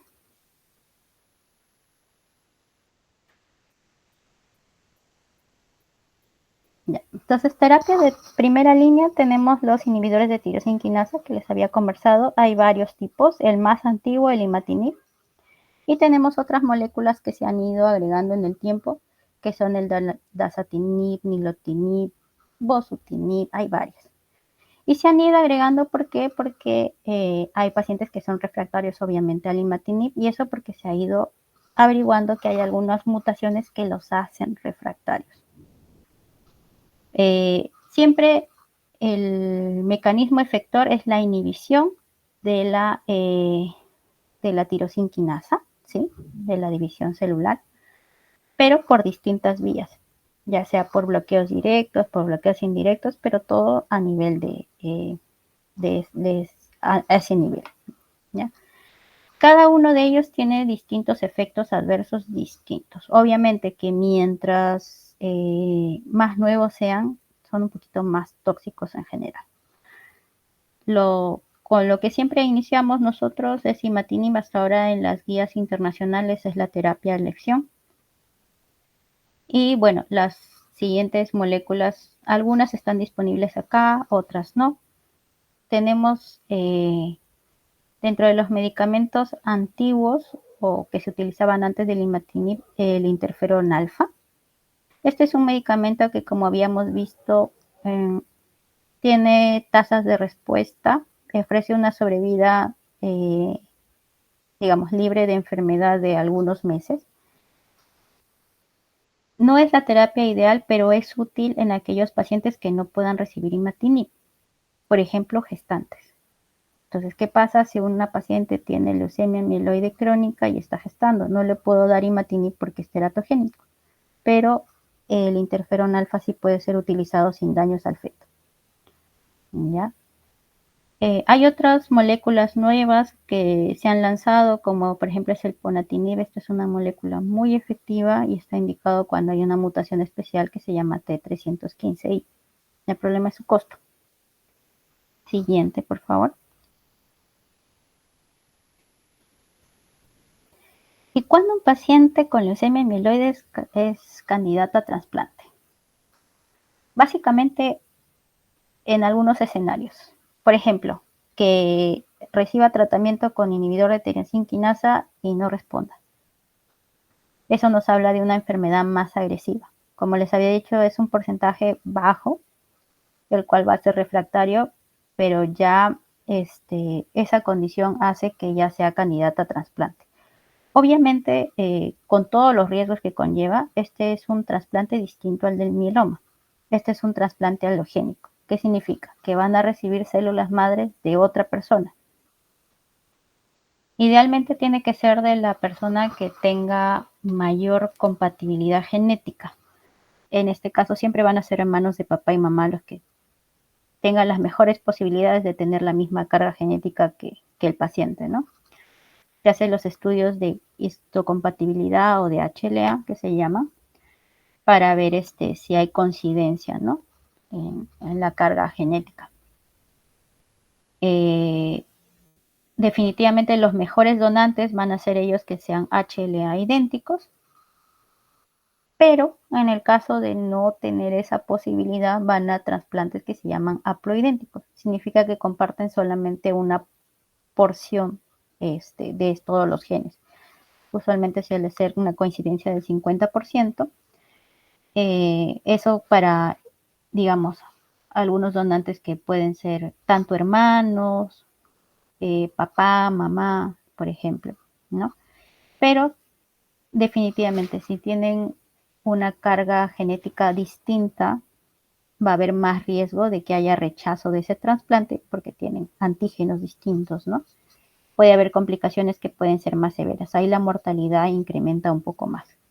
Siendo este tratamiento un tratamiento tan agresivo, es de elección solamente para aquellos que tengan resistencia. Bueno, en las últimas guías lo plantean como resistencia por lo menos a 2 inhibidores de tirosin quinasa de segunda generación, no el imatinib por sí mismo, sino 2 de segunda generación, o que tengan fase acelerada. O sea, es decir, que tengan ya la presentación, que están en fase acelerada, o sea, que ya están teniendo un incremento de blastos y que no tengan una respuesta óptima de acuerdo a los parámetros que habíamos visto en ese cuadrito, o de que por sí inicien la enfermedad en una fase blástica. Es decir, que se esté comportando más como una leucemia aguda, ¿no? Pacientes que tengan esas características sí o sí tienen que ir a trasplante de médula. Siguiente. Dice, preguntas. El tratamiento de primera línea, ojo, en un paciente de 65 años de leucemia mieloide crónica en fase crónica, o sea, recién está empezando la enfermedad, debe hacerse debe basarse en quimioterapia intensiva hasta alcanzar la remisión completa. No hemos hablado en ningún momento de quimioterapia. Segunda opción, hidroxiuria oral para mantener valores leucocitarios normales. No, este es un tratamiento antiguo. Y obviamente los objetivos no van a ser el conteo de leucocitos, va a ser la disminución de la mutación. Tercera opción, imatinib mesilato de forma indefinida. Sí, esa es la indicación de primera línea. Inhibidor de tirosin quinasa de cualquier, ya sea imatinib, dasatinib, el que tengamos disponible. Y de forma indefinida. O sea, una vez que el paciente tiene el diagnóstico, debe continuar el tratamiento prácticamente de por vida. Si bien es cierto, ahora se han igualado las expectativas de vida, aún no está establecido la posibilidad de que los pacientes puedan suspender el tratamiento en algún momento. Se está viendo, digamos, estudios en los cuales ya se hace la suspensión tras 5 años en pacientes que tienen buena respuesta, pero hay un 50% de posibilidad de que retorne la enfermedad. Por eso todavía esos retiros están incluso bajo ensayos clínicos, no son parte de guías estandarizadas. Cuarta opción, interferón alfa hasta máxima respuesta citogenética, no, porque como les había dicho no era la primera opción. Y usualmente el interferón alfa no suele negativizar del todo la respuesta citogenética. Trasplante alogénico de progenitores hematopoyéticos, como han visto, no es la primera línea de tratamiento, ¿no? Entonces la respuesta es imatinib de forma indefinida. Siguiente.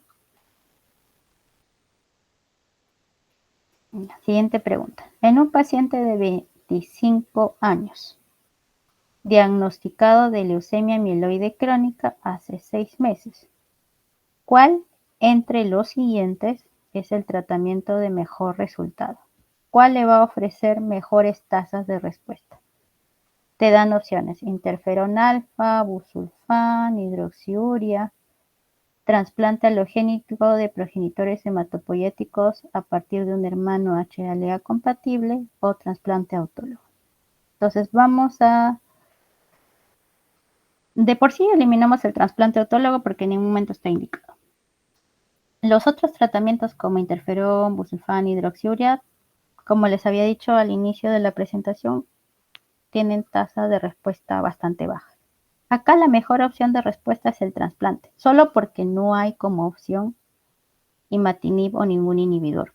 Por eso te dice cuál entre los siguientes. No quiere decir que sea el mejor tratamiento o el que esté indicado de primera línea, sino que entre todas esas opciones, el que le va a ofrecer mejor resultado definitivamente va a ser el trasplante de médula ósea.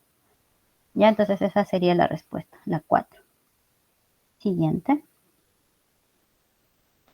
Ya. Y ahora para la tercera parte, que es bien larguito, vamos a hablar de LLC.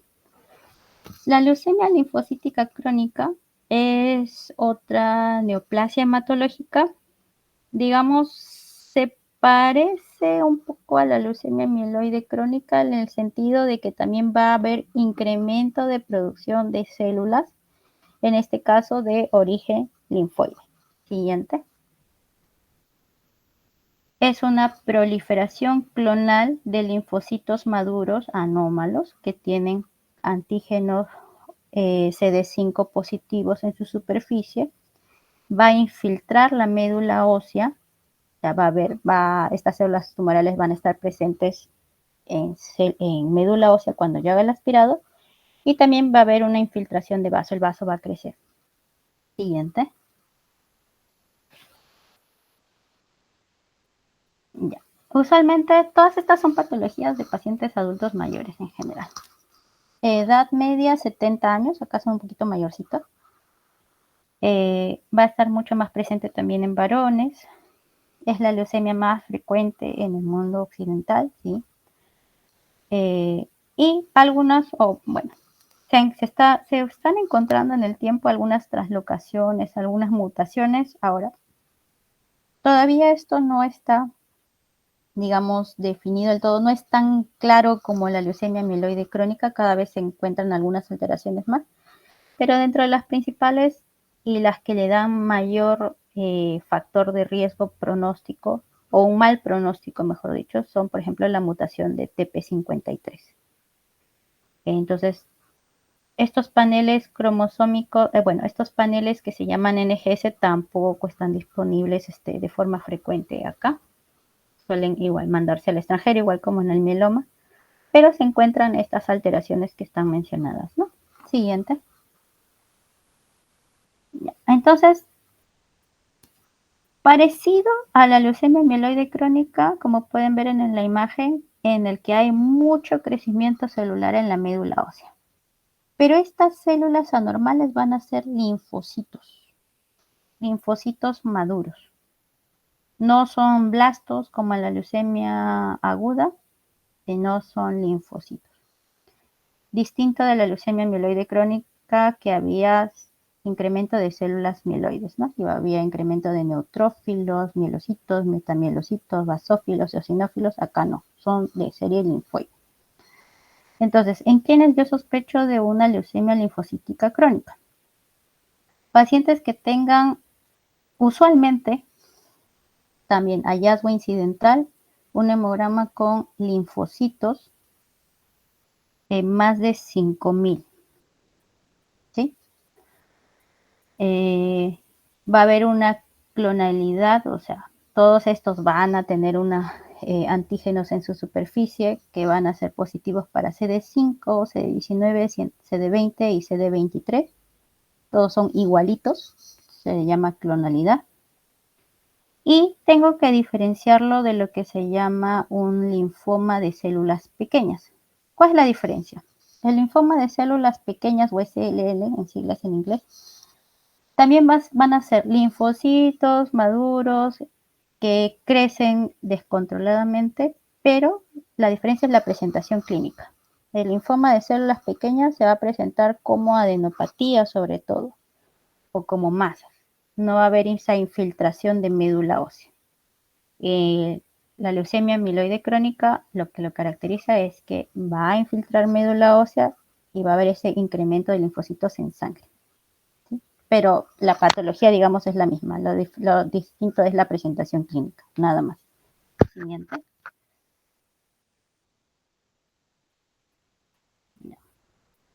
Entonces, ¿cómo es que se inicia esta enfermedad? Parte de un linfocito anormal, que se llama el linfocito monoclonal B. Entonces, al inicio, ¿qué es lo que va a pasar? Puede haber linfocitos en los cuales se encuentran estas alteraciones, o sea, son linfocitos clonales, todos igualitos, dentro de que en la citometría de flujo van a tener esos marcadores que habíamos encontrado, pero no llegan a incrementar en un número significativo. Usualmente van a estar en valores menores de 5.000. No va a haber incremento de ganglios o incremento de hígado o vaso, como sí va a haber en la leucemia linfocítica crónica. No va a estar asociado tampoco a ni anemia ni a plaquetopenia, que puede estar presente en la LLC. Y estas alteraciones a nivel de estos linfocitos B anómalos puede que progresen o no a leucemia linfocítica crónica. Ahí ven que la progresión es 1 a 2% de todos los casos por año. O sea, no todos los que tienen unos marcadores anormales van a progresar a enfermedad. A veces los encontramos como hallazgos. A alguien se le ocurre hacer una citometría de flujo por alguna otra razón y encuentran clonalidad, o sea, linfocitos anormales incrementados, pero que no tienen ningún otro marcador de enfermedad, solo se observa, nada más. Siguiente.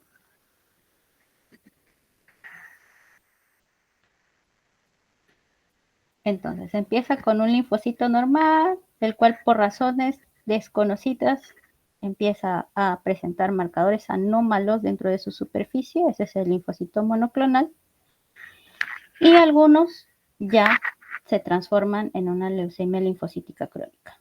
¿Qué alteraciones se han visto, se han encontrado? Mutaciones de TP53 asociadas, BCL2, CF3B1, NOTCH1, o sea, distintos cambios moleculares que pueden estar relacionados a ese cambio. Pero no todos los pacientes que tienen una clonalidad en sangre van a evolucionar a enfermedad.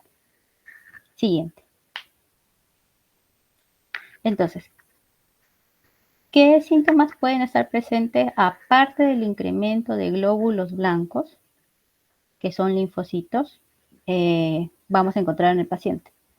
Puede haber un incremento de vaso y puede haber ganglios en regiones cervicales, axilares, inguinales.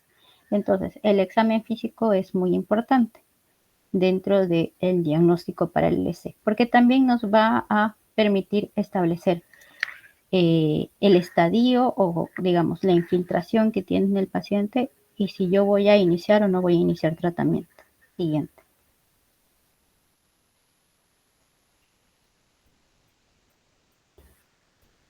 Ya. Entonces, la LLC es una enfermedad que se le llama indolente.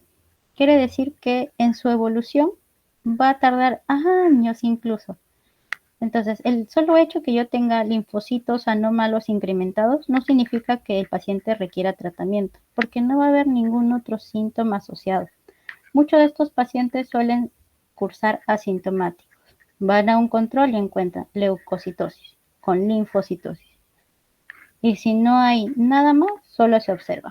Acá ven dentro del cuadrito que en aquellos pacientes que solamente encuentran linfocitosis sin ningún otro signo asociado, puede incluso tener pueden estar en ese estado hasta por más de 15 años. Entonces, a eso se les llama, la conducta es observar. Dentro de la evolución de la enfermedad pueden ir apareciendo lo que les había mencionado. Puede incrementar el tamaño del hígado, el tamaño del vaso, puede haber anemia, pueden disminuir las plaquetas. Y todos estos parámetros nos van a ayudar para clasificarlo dentro de subgrupos de riesgo. Obviamente, mientras más síntomas haya, mientras más compromisos haya, quiere decir que la enfermedad va a ser más sintomática y ya la sobrevida va a disminuir. Acá hay dos scores que son importantes para la categorización de esta enfermedad. El RAI, que te habla de la presencia de incremento de linfocitos asociados a adenopatías, incremento de vaso, hígado, y también tiene en cuenta parámetros de hemoglobina y plaquetas. Y el BINET te va a hablar de qué tanto compromiso ganglionar hay. Si hay más compromiso ganglionar, los estadios crecen y sobre todo si ya hay disminución de hemoglobina y de plaquetas, como ven en los dos casos, ya el paciente se encuentra en alto riesgo. ¿Por qué? Porque hay una mayor infiltración tumoral, ¿no? Que ya está causando otro tipo de sintomatología. Siguiente. Entonces, a ver, empezamos con las preguntas. En un paciente con 60 años, buen estado general, exploración física normal, o sea, hasta ahora todo ok. Dice, hemograma con 70.000 leucocitos. O sea, viene con leucocitosis y el 90% de estos leucocitos van a ser linfocitos. Entonces, más de 50.000 leucocitos van a ser linfocitos. No tiene anemia, no tiene plaquetas bajas. El diagnóstico más probable es una leucemia linfocítica crónica, lo que acabamos de ver, ¿no? Incremento de glóbulos blancos y cursa completamente asintomático. Acá podemos elegir la respuesta 2 porque esta DIVA, como habíamos visto en el score de Ray, que solamente hay incremento de glóbulos blancos, no tiene asociado nada más, ni ganglios, ni incremento de vaso, nada. A eso se le llama esta DIVA. Y el tratamiento que debe seguir es que no precisa tratamiento, solo se le observa hasta que haya evolución de la enfermedad, hasta que haya alguno de los parámetros que hemos visto. Siguiente. Entonces, dentro de los síntomas que pueden haber, incremento de tamaño ganglionar, que puede estar en cuello, axilas, a nivel estomacal también en imágenes se pueden encontrar, o a nivel inguinal. Sensación de falta de aire, si es que hubiera anemia. Dolor abdominal o sensación de llenura precoz. ¿Por qué? Porque si el vaso crece mucho, por ocupación de espacio también va a comprimir el estómago. Fatiga también, si es que sobre todo asociada a anemia, pero también por la misma enfermedad puede haber sintomatología de cansancio, fatiga. Sudoración nocturna. Sudoración nocturna, fiebre y fiebre son síntomas que están muy asociados a neoplasias en relación con origen linfocitario. Por ejemplo, linfomas van a encontrar los síntomas B, ¿no? Que acá también pueden estar presentes, que son baja de peso, sudoración nocturna y fiebre o sensación de alza térmica. Entonces, estos síntomas pueden estar presentes. Infecciones también, la inmunidad en el paciente con LS está bastante comprometida, puede haber infecciones a repetición, similar como los pacientes con mieloma. Disminución de apetito también puede haber por un compromiso general, como síntoma general. Siguiente. Entonces, estos son todos los marcadores dentro de la superficie del glóbulo blanco anómalo, que como ven, muchos se comparten o tienen similitudes con otros tipos de linfoma. Por eso que algunos síntomas generales van a ser similares, sobre todo los síntomas B. En el caso del LLC van a tener marcadores CD5 positivo y que, por ejemplo, linfomas de manto, que son un poquito más agresivos, también presentan este marcador, pero a su vez tienen otros un poco más, un poquito distintos o más presente, digamos, que le van a dar su característica de agresividad. Este tipo de leucemia crónica, su curso es muy indolente, como ya les he mencionado. Entonces, la mayoría de los pacientes no requieren mayor tratamiento, salvo haya alguno de los parámetros como anemia, un vaso muy grande, una baja de peso significativa. Recién ahí los pacientes son tributarios de tratamiento. ¿Por qué? Porque todo tratamiento que podemos utilizar puede conllevar efectos adversos. Entonces, lo que se ve o lo que se hace en toda patología es cuantificar cuánto de complicaciones o de riesgo voy a tener dando un tratamiento que puede ser potencialmente tóxico versus solamente observar al paciente. Definitivamente, cuando no hay mayor compromiso, cuando solamente hay incremento de glóbulos blancos, el riesgo de complicaciones es mucho menor que iniciando algún tratamiento que puede ser tóxico. Siguiente. Entonces, acá vienen los criterios de actividad de enfermedad, que es todo lo que les estaba diciendo, ¿no? Cuando nosotros hablamos de actividad de enfermedad, tenemos tenemos distintos parámetros para ver. Uno es, por ejemplo, que la hemoglobina disminuya a menos de 10 gramos. Si ya vemos eso es porque, ojo, la enfermedad puede estar avanzando. Las plaquetas, si las plaquetas empiezan a disminuir a menos de 100.000, también es un criterio de actividad. Si ese vaso empieza a crecer o es un vaso muy grande, si me empiezan a aparecer muchos más ganglios en imágenes o si estos son conglomerados ganglionares que tienen un diámetro mayor de 10 centímetros. Si la linfocitosis, o sea, si el incremento de glóbulos blancos está siendo significativo. Acá es más de un 50%, no es más de un 50% en un periodo de 2 meses o se duplicó la cantidad de glóbulos blancos en un periodo de 6 meses. Si es que hay anemia o trombocitopenia inmune. Ahora, este punto es importante. ¿Por qué? Porque la LLC, al igual que algunos linfomas, va a estar asociado a alguna patología inmune, como es anemia hemolítica o trombocitosis o trombocitopenia inmune.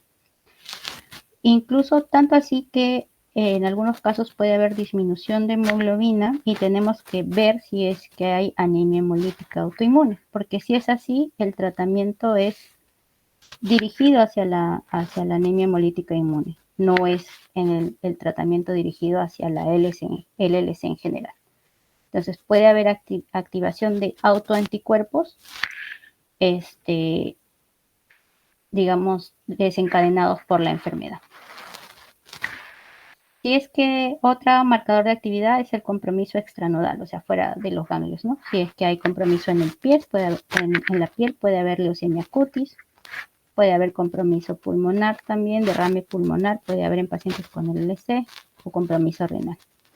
Si es que hay síndrome consultivo, si es que mi paciente empieza a bajar más de 10 kilos en 6 meses, si es que tiene fatigas significativas que prácticamente lo hacen estar postrado en cama todo el día, o si tiene fiebre por más de 2 semanas sin evidencia de infección o sudoración nocturna por más de un mes sin evidencia de infección. Entonces, todos estos parámetros los tenemos en cuenta para decidir si iniciamos o no tratamiento. Entonces, la mayoría de los pacientes solamente se observa. No se vayan a asustar cuando un paciente tenga diagnóstico del LLC y lo vean con 50.000 leucocitos, 100.000 leucocitos. Si no tiene ninguno de estos parámetros que estamos mencionando, si no hay anemia, si no hay plaquetopenia, si no hay fiebre constante, si ese vaso no está muy grande, nada, déjenlo ahí nomás. Obviamente que tenga su control por hematología, pero no requiere más. Siguiente.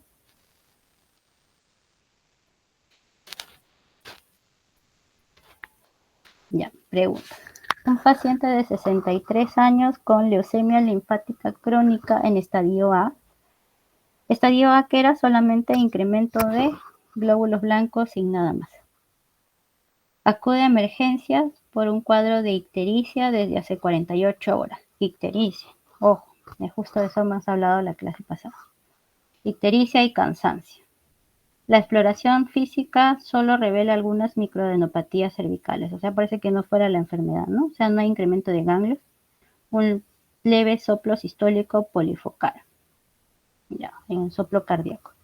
El hemograma revela leucocitos 36.000. O sea, sí, los glóbulos blancos están incrementados, pero no es un incremento excesivo.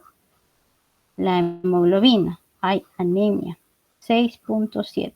Y eso explicaría también el soplo, ¿no? Es un soplo de anemia. Plaquetas normales tampoco han bajado. Bilirrubinas totales incrementadas a predominio indirecto. DHL en 1000. Entonces, ¿de qué nos está hablando? Que hay disminución de hemoglobina con aparentemente hemólisis, ¿no? Acá no tenemos reticulocitos, lo ideal sería tener el valor de reticulocitos. Y te dice, indique cuál de las siguientes pruebas o combinación de pruebas serán de mayor utilidad. Entonces te dan alternativas. Ecografía hepática, sideremia, ferritina, B12 y ácido fólico, test de Cons directo, niveles de reticulocitos, serología de parvovirus. Si me dan una a elegir, o sea, el cuadro clínico parece de una anemia hemolítica, ¿no? Entonces yo tengo que diferenciar si es autoinmune o no. Entonces, acá quizás la mejor opción sería el test de Kunz directo. Pero igual, o sea, si a mí me dicen puedo elegir múltiples, elegiría el test de Kunz directo con niveles de reticulocitos, ¿no? Definitivamente para establecer la hemólisis, ¿no? Pero es por lo que les había mencionado, porque la LLC puede ir con anemias hemolíticas inmunes, como también con trombocitopenias inmunes. Entonces, en este caso, de confirmarse que es una anemia hemolítica autoinmune, iniciamos el tratamiento con corticoides, como habíamos visto en la clase pasada. Entonces, los pacientes suelen responder bien al tratamiento con corticoides. Se nivelan los valores de hemoglobina y nada más la enfermedad sigue estando en estadio A, no es que haya cambiado. Siguiente. A ver, ¿cuál de las siguientes complicaciones no es propia de la leucemia linfocítica crónica? Infecciones oportunistas por virus de herpes. Sí, puede haber infecciones oportunistas, reactivaciones virales, sí, también es bastante frecuente. Anemia hemolítica autoinmune, lo que ya habíamos hablado, es una de las principales complicaciones. Hipogammaglobulinemia. Esto es característico de los pacientes con LLC. Tienen una disminución de las inmunoglobulinas. Infiltración en el sistema nervioso central. Esta es la característica incorrecta o la opción incorrecta. La infiltración del sistema nervioso central es frecuente en leucemias agudas de tipo linfoide, LLA, pero LLC no. Neumonía neumocócica sí es una de las complicaciones frecuentes por la inmunosupresión, ¿no? Todo lo que sea reactivaciones, infecciones, sí están muy asociados a LLC. Siguiente.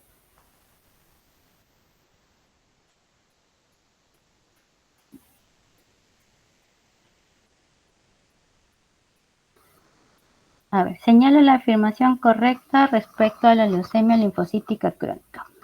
Existen blastos en periferia al comienzo de la enfermedad. No hemos hablado de blastos, siempre hemos hablado de linfocitos maduros. Se produce crisis blástica en el 5% de los pacientes. No, la evolución de la leucemia linfocítica crónica en caso de que avance la enfermedad, o mejor dicho, se transforme, no es como la leucemia mieloide crónica, que avanza hacia una leucemia aguda. Acá lo que puede pasar es que se puede transformar a un linfoma de alto grado, un linfoma difuso. Incluso tiene un nombre que es síndrome de Richter, pero no va hacia una leucemia, sino un linfoma de alto grado. La 3, no siempre hay infiltración linfoide en la médula ósea. No, lo que habíamos dicho, ¿no? Que era lo que le diferenciaba del linfoma de células pequeñas, ¿no? En este caso sí va a haber infiltración de la médula ósea. Se trata siempre con busulfán, ¿no? Y la quinta opción es frecuente la ausencia de síntomas al hacer el diagnóstico. Esa sería la respuesta correcta, ¿no? La mayoría de pacientes van a ser asintomáticos. Siguiente. Bueno, en cuanto al tratamiento, no hay consenso sobre el régimen de tratamiento a elegir. Va a ser muy importante los parámetros de cada paciente y sobre todo un parámetro importante va a ser la edad. No podemos dar tratamientos muy agresivos a pacientes muy adultos. Como han visto, la edad media de debut es 70 años, entonces son pacientes que tenemos que individualizar la terapia. Tenemos varias alternativas, dentro de ellos fludarabina, clorambucil, ciclofosfamida, algunos medicamentos que no tenemos como bendamustina. Acá usualmente utilizamos rituximab, que es un anticuerpo monoclonal. Podemos utilizar ciclofosfamida también, pero no tenemos muchas alternativas de tratamiento. Felizmente no, la mayoría no va a requerir tratamiento. Siguiente. Y eso es todo. Ha sido una clase larga, son varios temas. No sé si alguien tiene alguna duda. Doctora, buenas noches. Una consulta. ¿Se sabe más o menos en cuánto o en cuántos años es la evolución desde un paciente asintomático a una fase que se le dé tratamiento en linfoide crónica? Puede tardar muchos años, ¿ah? Hay pacientes que toda la evolución de su enfermedad no producen síntomas, ¿no? Como por ahí había un cuadro que podía ser hasta 15 años, ¿no? Que estén en esa fase. Es muy individual, pero suelen estar, la mayoría van a ser estacionarios. Ya, pero entonces solo es observación y en caso de que entren infecciones, tratamiento antibiótico, ¿no? Sí, o salvo que encuentres alguno de los parámetros que son los que indican tratamiento, ¿no? Que hemos mencionado. Si no, solo se observa. Ya, gracias. ¿Alguna otra pregunta que tenga?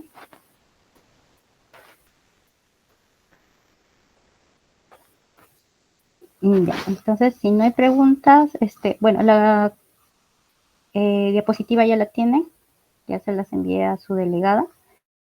Cualquier duda, igual que tengan, si hay alguna otra pregunta que tengan de banquito de preguntas, me la hacen llegar con su delegada y bueno, hasta acá terminamos conmigo y nada más. Espero que haya sido de provecho esta clase.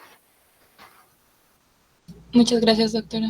De nada, Gracias, nos vemos. Gracias, doctora. Muchas gracias, Hasta luego. doctora. Gracias, doctora. Chao.